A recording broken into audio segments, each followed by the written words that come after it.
আপনার এই যে দেখতেছেন না আমার সীমানা, এই সীমানা ঘিরে মনে করেন আমরা প্রতিবার মনে করেন ওর সাথে পারি না বিদায় আমার হাজব্যান্ড এই পিলার গাড়ি নিয়েছে।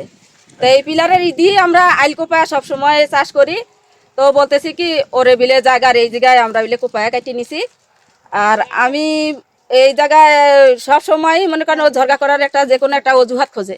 এই যে কলা গাছ দেখছেন আমাদের ভিতরে কলা গাছ ওরা খায় নিছে, খায় এখন ওই যে কলা গাছের মোতা এই হয়ে রয়েছে। আর কোন গাছ বিলে ছিঁড়েছি আমরা সেই গাছের কথা কইল, তা নানান রকমের ভাষা দিয়ে বকাবজা করতে। আসলে কি ছেড়েছেন আপনারা? না, আমরা ওই সিটতে যাবো। সাধারণ একটা উস্তে গাছও আমরা সিটতে কি কারণে যাব?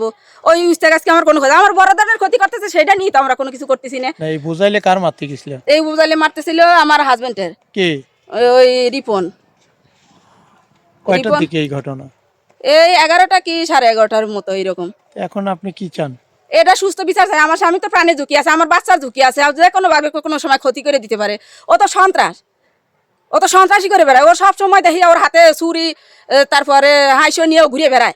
এলাকাবাসী কি জানে বিষয়টা? হ্যাঁ, এলাকাবাসী জানে নাকি ওরা কোন ধরনের লোক, এলাকাবাসী সবাই জানে। টিপনের বাবার নাম কি? রশিদ। আমার নাম মোহাম্মদ রফিকুল ইসলাম। আমি বসত করতেছি ওসমানপুর 2 নম্বর ইউনিয়ন পরিষদ 3 নম্বর ওয়ার্ড।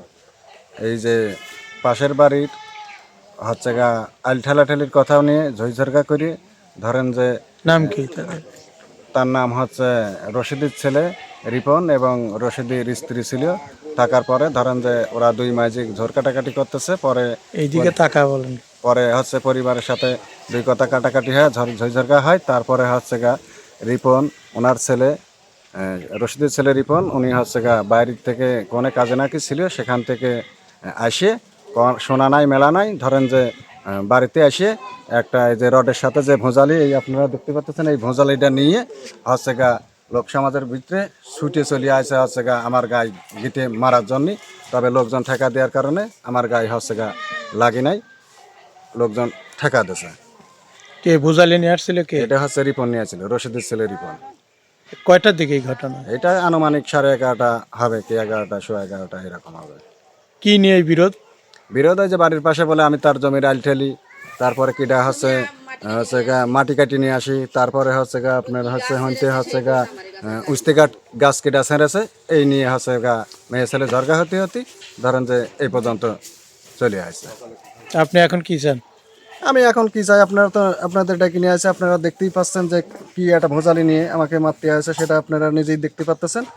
এর একটা আতঙ্কে তো আমি আছি, যে কোনো মুহূর্তে ধরেন যে আমার একটা বড় ধরনের ক্ষতি টতি করতে পারে। সেটা তো আপনি নিজেই দেখতেছেন যে বিষয়টা কি ভোজালি নিয়ে মারতে চলে আসে বাড়ির পার। আপনি সালপালের কাছে আশেপাশের লোকজনের কাছে শুনে দেখেন যে এখানে কার কতটুকু দোষ আছে। আপনি সালপালের কাছে লোকজনের কাছে জিজ্ঞাসা করে শুনে দেখেন।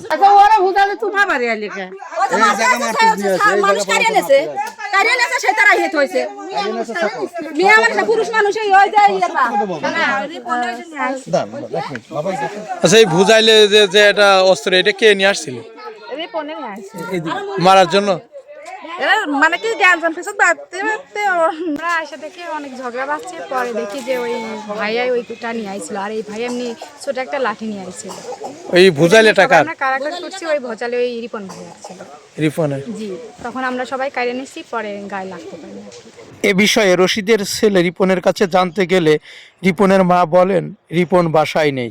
তবে রিপনের মা বলেন না, আমার ছেলে গোডালি মারতে যায় নাই। কি ঘটনা আমার হয়েছে? ছেলেরা ওখানে খাওয়া রয়েছে, আমার যখন খুব বকাবাজি বেশি বকাবাজি করতেছে তখন কছে তোর আজ মারিয়ে একদম তোর মারিয়ে শেষ করবো। কে বলে? ওর ওই কালি কছে কালন, আর ওর বউ কছে কত না আমার ভাত খাবো না, তাই কখন ছুটে ছুটে দুয়ারে আসতেছে। কি জন্য? ওই যে ঝোর কাটেছে, আমি কয়েছি তোর যে তোর কাটতেছে আমার জায়গা, তোর সমস্যা কি? আমি তো এইখানে আসেন, তোরা তো এইখানে বেশি আসিস। এই কয়েছে আমার এইটা কত, এই তোর উঠেও দম নেবো, তো এখানে থাকতেও দেবো না, তো আমি এখান মারিয়েই দম নেবো। তা আমি কই দেখ তুই এরকম কথা কবি না কইল। আচ্ছা উঠে দিস না, তোর মহাজন থাকে তুই আসি উঠে দিস না, আর আমার কোনো আসনে চলে যাবো না। আর এইটা কয়া আমি ওখানে খারাপ আসছি, আমার কথা করছি, আর আমার সর ওই জায়গাতে শুনতেছে। শুনে আসলি পরে করছে কি তোর ছাওয়ার এসে তোর আছে মামা, আপনি আমার মারামা মারতে আসেন কে, বকতেছেন কে? কছে কি যে না তোর কি দেখে নিয়ে আয়, তোর কি দেখে নিয়ে, আর আমার কি আমার কথা আমার কেউ নাই। কত আর বিপদে তোর কি আছে, আমার সকলে আছে। কত মামা আপনি দেখে নিয়ে আসেন। কে বলে কথা? কারণ কয় আমার সরকারটি দেখেন আর আমার কেউ নাই, আপনি দেখেন এখানে আমার যা পারে করবেন। আপনার ছেলের নাম কি? রিপন, রিপনের আপুর নাম কি? রশিদ, আপনার নাম? লিপি। সেটা করার পরে যখন কাছে যা দিন দেও, কালকে দিন দেবো আমার কাছে, দিন দেবো আমার করবি কত হাসপাতাল করিস কিনে, আচ্ছা তুই করিস নি মা। তাই এটা করতে করতে আমার ছলটা নিয়ে আমি গাছ নিয়ে আসতেছি, আর ও পিছনে তো ও আসে আর গো আসে, আমার এই যা ফুল পাইছে আমার বাড়ি নিয়ে যাচ্ছে, আমার ছলে ঠেকাবো না, ওর ওর আমি আমার সওয়ালে ঠেকাচ্ছি, ওর আমি কিছুই করছি না ঠাকুর, আমার সওয়ালটা করে মুক্তি করে ঘুমে চলে যা, তোর আব্বা আসুক, তোর ভাই আসুক, আরও 5 জন আছে, তার সামনে যা হয় করা যাবে না, ওরা যা কাছে করুক গন। এইটার মধ্যে আমার এরকম মায়ের ধরে নাকে তোমাকে ভেঙে টেঙে দিয়েছে চলে গেছে, আমরা তো পারতাম না, আমার কেউ নাই নাকি, আমরা তো একটা মেম্বারের কাছে গেলাম না। কি দিয়ে মারেছে আপনার? আমার লাঠি দিয়ে মারেছে, একবার এখন লাঠি বাসের লাঠি দিয়ে মারেছে, আমার পাঁচার পাঁচিটি 3 বাসের বাড়ি মারেছে। কয়টার দিকে এই ঘটনা ঘটেছে? মনে হয় তখন 10টা, এখন বাজে কয়টা, মানে 10টা 10:30 কি করে এরকমই। ওসমানপুর থেকে মোহাম্মদ হাফিজুল ইসলাম বকুল, বিটিভি নিউজ, খোকসা, কুষ্টিয়া।